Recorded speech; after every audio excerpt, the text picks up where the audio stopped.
Hello everyone, we've got a Venn diagrams question here. So it says the Venn diagram shows the probabilities associated with four events A, B, C and D. Write down any pair of mutually exclusive events from A, B, C and D. Okay, so a pair of mutually exclusive events are events that are not going to overlap.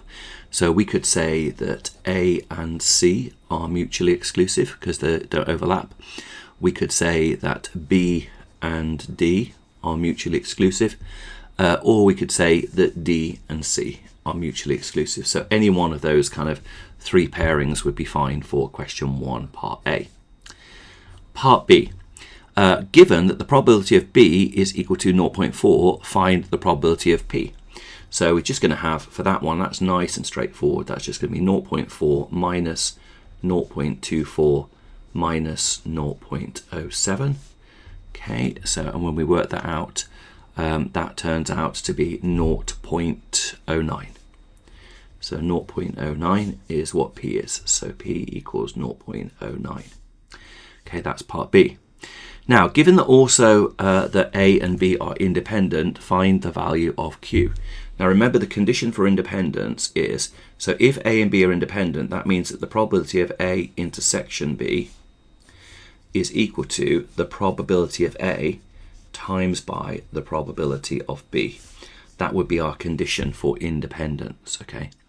So what do we know for our probability of A? Well, we can write an expression for the probability of A. It is going to be Q plus 0.24 plus 0.16. So that's our expression for A.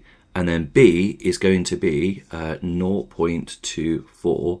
Actually, we know that B is 0.4, so we can just say that B is 0.4. Now, if they are independent, then that is going to equal 0.24. So you can see we've got a really nice situation here where the only unknown is Q. So let's work this out then. So what we're going to do is we're going to say that 0.24 divided by 0.4. So 0.24 divided by 0.4 is 0.6. So therefore 0.6 is equal to Q plus 0.24 plus 0.16. So then we just take those away and that should give us hopefully what Q is. So 0.6 minus 0.24 minus 0.16 gives us that Q is equal to 0.2, which is correct. So Q is equal to 0.2.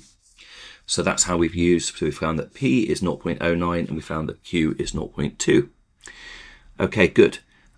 Given further that the probability of not B given C is equal to 0.64, find the value of R and find the value of S. Now, when it comes to Venn diagrams, and we've got this kind of conditional probability thing, it's always, I think, really helpful just to think about it in terms of a reduced sample space. So when we're talking about given the probability of C, so this is the probability of not B given C. So when you're given C, essentially the whole problem, the whole sample space is restricted, and this is all we have as our denominator, this circle here. Now we've got P here, which we know is P is 0.09, and we do not know at the moment what R is, okay? So the probability that something is not in B given that it is in C means that the denominator is C. So the denominator is 0.09 plus R. Now this bit here is the bit of our restricted sample space that is in B. So this bit is the bit that is in B. So the bit that is not in B, given that it is in R, is R. So we've basically got R over 0.09 plus R, which we're told is equal to 0.64. So from that, we can kind of work out what R is. So let's have a look. So timesing both sides by 0.09 add R, we have that R is equal to 0.64 times by 0.09 plus R, so we can expand our bracket.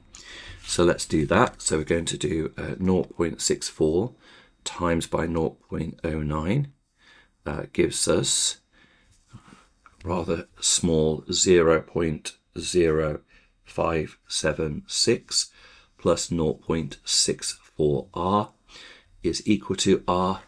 So let's now do 1 minus 0.64 gives us 0.36. So we have 0.36r, that's just taking this bit over to the left, is equal to our 0.0576. And then we're going to say now that our r is equal to 0.0576 divided by 0.36. So let's do that. So 0.0576 divided by 0.36 is going to give me 0.16. So therefore r is equal to 0.16. So very important, the idea of a restricted sample space when you've got a conditional probability. That is by far the easiest way to figure it out, in my opinion. So that is our D part 1, find the value of r. Now part 2 is find the value of s, and this is really nice now because we've worked out what p is, we've worked out what r is, we've worked out what q is. So literally s for the last part here, part 2, it's just going to be 1 take away everything else, okay? So s is just literally 1 minus all of the other probabilities. So I'll just write them, just squiggle, minus all the other probabilities that we found out. And when we do that, that turns out to be 0.08. So that is our probability for s. Perfect. Right, well, I hope you found that helpful. As always, if you're finding these videos useful, if you could remember to like and subscribe to my channel, then that's going to help me keep on making more videos for us moving forward. And as always, thank you so much for watching, and I'll see you in the next video.